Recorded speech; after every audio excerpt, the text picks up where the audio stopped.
ariko uraguwe wewe uja kuvuga ngo Imana ngo mpemu w'Imana yavuze atavuze. Mbega murazi ko n'ijambo ry'Imana rivuga ngo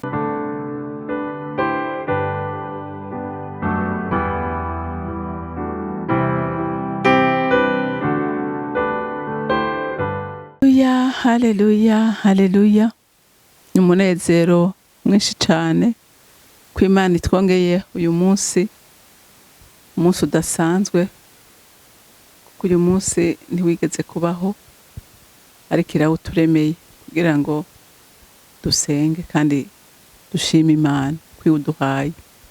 Reka rero dufatanye dusenge.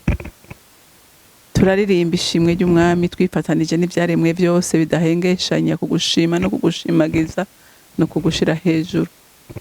Inyoni ziriko ziraririmba zivuga ubukuru bwawe, zivuga ukuntu uzwitwararika. Yo haleluya, ntizirima, ntizigira ibigega, ntizimbura, ariko zigaburirwa ku munsi ku munsi. Mbega umwana w'umuntu waremye mu ishusho ryawe, wamurema umukunze kandi umufitiye imigabo n'imigambi myiza, ni gute atogushima, ni gute utomwitwararika. Yo wa Mana we, niwakira amashimwe yacu Mana. Urabereye gushimwa, urabereye kuninahazwa, urabereye kuririmbirwa. Reka amavi yose atazira izina ryawe, n'indimi zose n'amoko yose, kuko Mwami Imana ni naco waturemeye. Ushimagizwe kandi wubahwe muri byose na hose, mu izina rya Kristo Yesu senze nizeye kuvyumvise. Amen, amen. Rero bakunzi bacu beza dukunda ba Holy Canaan TV, ijambo Imana yampaye kubaganiriza uyu munsi, ijambo rivuga ngo reka kugurisha ingabire yawe kubera icubahiro canke kubera inyungu runaka. Haleluya. Byukuri hari abantu Imana yagiriye neza, ihibaha ingabire, kandi izo ngabire zibahaye zaruzi kugira ngo bagure ubwami bw'Imana.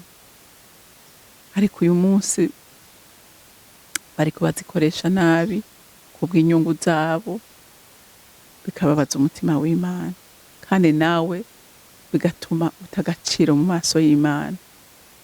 Rero ico wahawe cose menya ngo si icawe, nico gufasha abandi. Haleluya. Reka dusome mu guharura igice ca 22, dusome kuva ku murongo wa 21 dushikane ku murongo wa 36. Bukeye Baramu aravyuka ategura ivyo yicarako ku ndogoba yiwe, ajana n'ababatware b'i Mowabu. Ishavu ry'Imana riraziriringa kuko agiye. Umumarayika w'Uhoraho ahagarara mu nzira ngo amutangire, kandi yari ku ndogoba yiwe. Abashumba biwe 2 bari kumwe nawe. Maze iyo ndogoba ibona uwo mumarayika w'Uhoraho ahagaze mu nzira, yasokoye inkota, ica irakevye iva mu nzira, ica mu vyatsi. Baramu arayikubita ngo ayisubize mu nzira. Maze uwo mumarayika w'Uhoraho aragenda ahagarara mu muhora uca hagati y'imirima y'imizabibu, ufise inzitiro impande zose. Iyo ndogoba ibonye uwo mumarayika w'Uhoraho yitsita ku ruzitiro, irifyonderako ikirenge ca Baramu, arongera arayikubita. Maze uwo mumarayika w'Uhoraho yigirayo, ahagarara mu mbombane, hatagira aho gukebereza iburyo canke ibubamfu. Iyo ndogoba ibonye uwo mumarayika w'Uhoraho ikiraryama. Baramu akiri kuri yo, ishavu rya Baramu riraziriringa, ayikubita inkoni. Maze Uhoraho atuma indogoba ivuga, ibaza Baramu iti, umpoye iki kunkubita incuro ya 3 kose? Baramu arayishura ati, nuko uriko uramfyinako. Iyo mfise inkota mu ntoki mba ndakwishe aka kanya. Iyo ndogoba ibaza Baramu iti, sini indogoba yawe wamugenderako gushika gushitsa uwo munsi hari aho nigeze kukugirira nk'ibi. Arahakana atoya,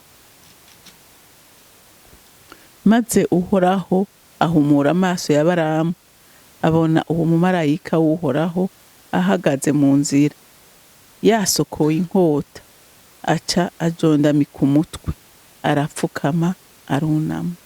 Umumarayika w'Uhoraho aramubaza ati, ukubitiye iki iyo ndogoba yawe gatatu kose? Raba, nzanywe no kugutangira, kuko uhurudukiye mu binyuranye n'ivyo ngomba. Indogoba yambonye ikebereza imbere yanje incuro zitatu. Iyo idakebereza imbere yanje, simba nabuze kukwica, nayo nkayireka. Baramu yishura uwo mumarayika w'Uhoraho ati, nakoze icaha, kuko ntemeye ko ari wewe uhagaze mu nzira ngo untangire. None rero asanga bikubabaje, reka nsubire inyuma. Uwo mumarayika w'Uhoraho yishura Baramu ati, pfa kujana n'abo bantu, mugabo ijambo ryose nzokubarira uzoba ari ryo uvuga. Nuko Baramu akomeza kujana na ba batware ba Baraki. Maze Baraki yumvise ko Baramu aje, aja kumusanganira mu gisagara c'i Mowabu, giherereye ku ruzi Arunoni, nigo rubibe w'igihugu ciwe, aho kigarukira. Somye harehare kugira ngo mwumve neza iyi nkuru. Mwumve umukozi w'Imana yaguye, yakoze amakosa, yababaje Imana, ko atabakibona mu mpwemu kandi atabacumva n'ijwi ry'Imana. Haleluya. Ntaba yumva, ntababona, akarutwa n'indogoba. Ariko iki kintu giteye ubwoba abantu b'Imana. Iyumviraho indogoba igira amaso yo mu mwuka, ariko umukozi w'Imana amaso yiwe yahumye. Ariko murumva kugarariza Imana ingaruka bizana, ni ingaruka iteye ubwoba.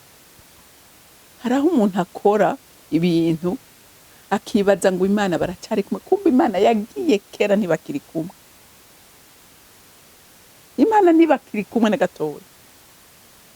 Urumva Baraki yatumye ko Baramu,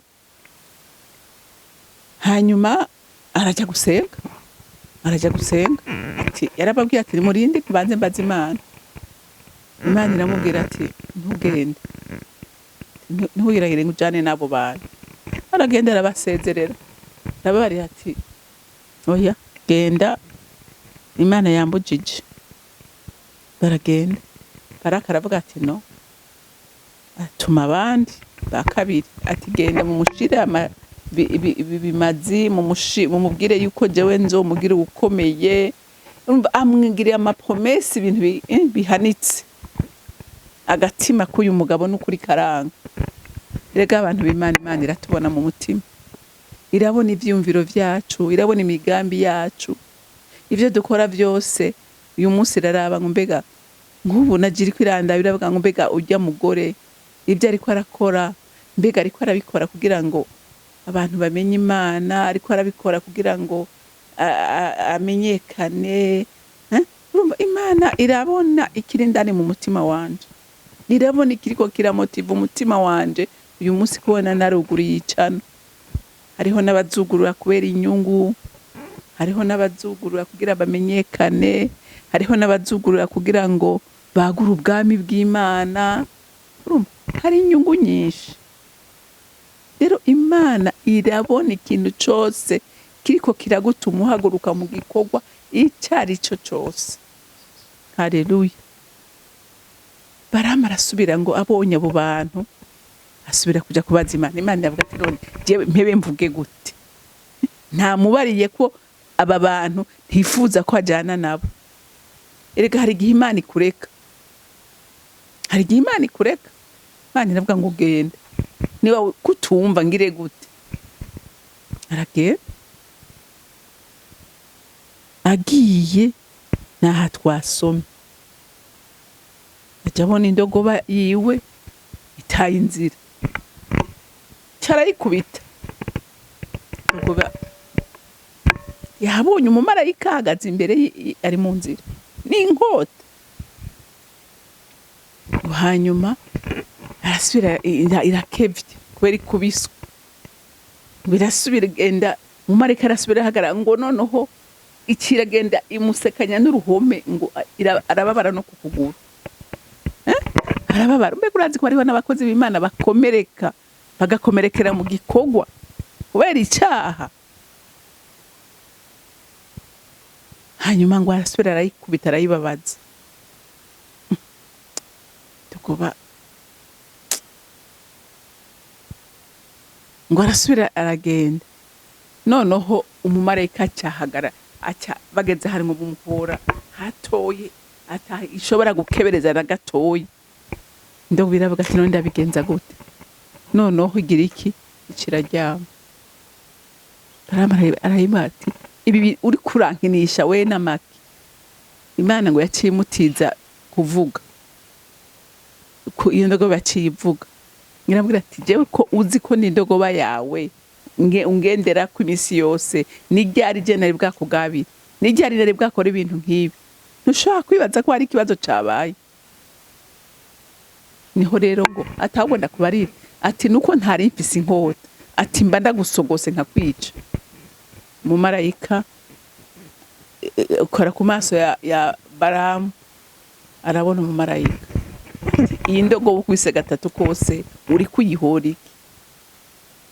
Akogwa n'isoni, akogwa n'isoni kubona indogoba yabonye umumarayika ariko watigeza mubona. Bantu b'Imana, ege itari yankominiyo n'Imana ushobora kumva ivyo Imana ivuga. Oya, mpemu w'Imana arigira, arigira.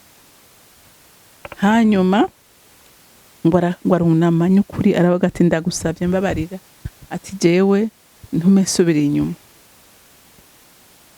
Aramubarira ati reka gusubira inyuma, ati mugabo condition imwe, ati ugahirahira ukavuga ijambo jewe ntakubariye, ni ikibazo kiri. Ati mugani wemera ukavuga ivyo nkubarira n'amahoro.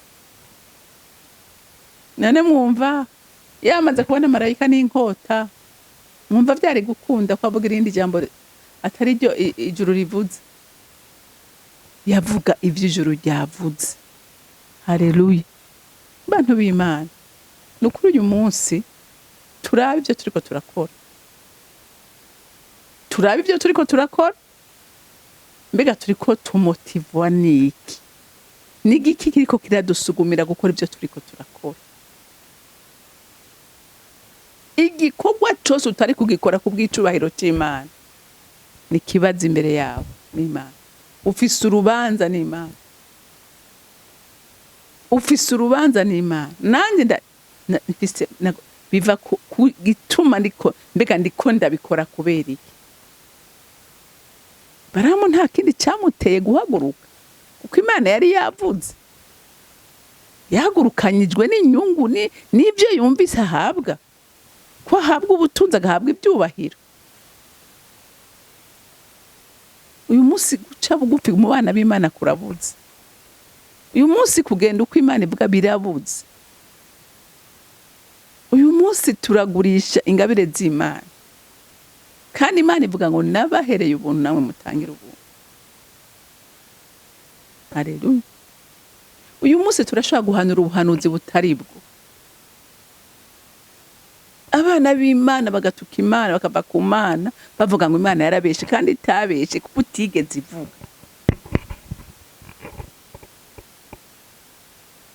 Ariko uragowe wewe uja kuvuga ngo Imana, ngo mpemu w'Imana yavuze atavuze. Mbega murazi ko n'ijambo ry'Imana rivuga ngo umuntu arogota kuri mpemu yera yikwegera umuvumo ukomeye.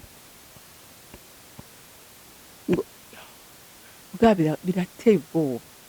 Urazi kumva ukarandagata ibintu ugahanura ibintu wagiye gutohoza. Ega hariyo abagira toho akagenda akabaza akamenya umuntu niyo bavuga ati muri iryo shengero ati hariho canke muri iryo ministeri hariho umuntu ameze gutya na gutya yitwa gutya na gutya avuka naha se na nyina naba bavukana naba, ukaja wumva ariko arakubwira ngo umuntu ngo yitwa gutya afise imyaka iyi ava hanaha se none ubwo n'ubuhanuzi ko Imana ikubwira ibyo utazi canke ikubwira ibyo uhishije muri wewe, ikubwira imyaka yawe canke ikubwira igiti kiri mu rugo iwanyu ngo none ntuzi ko kiriho, canke ikubwira imyaka yawe ntuyizi, Imana yarinda kuyivuga, canke yo kubwira impuzu wambaye munsi none ntuzi iyo wambaye, Imana yarinda kuyivuga.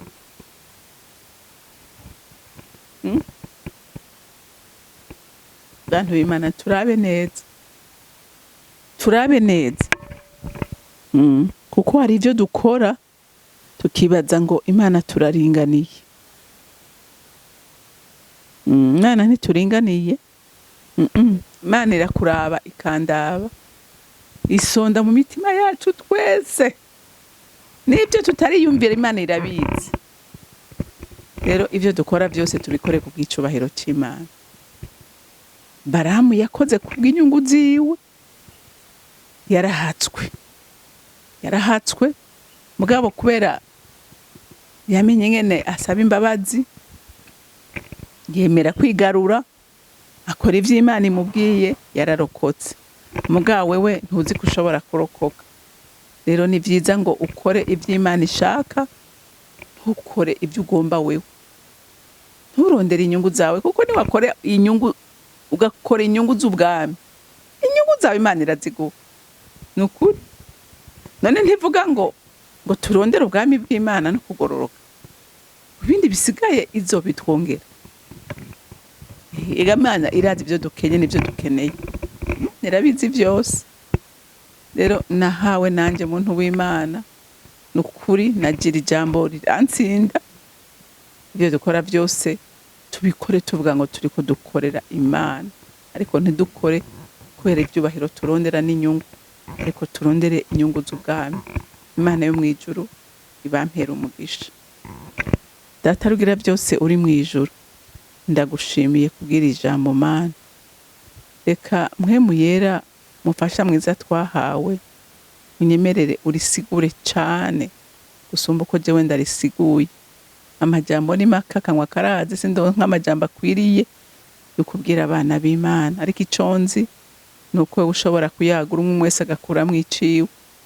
Mwami wanje ndagushimiye kandi ndakuninahaje, icubahiro cyose kibi cawe, mu izina rya Kristo Yesu nsenze nizeye kuvyumvise.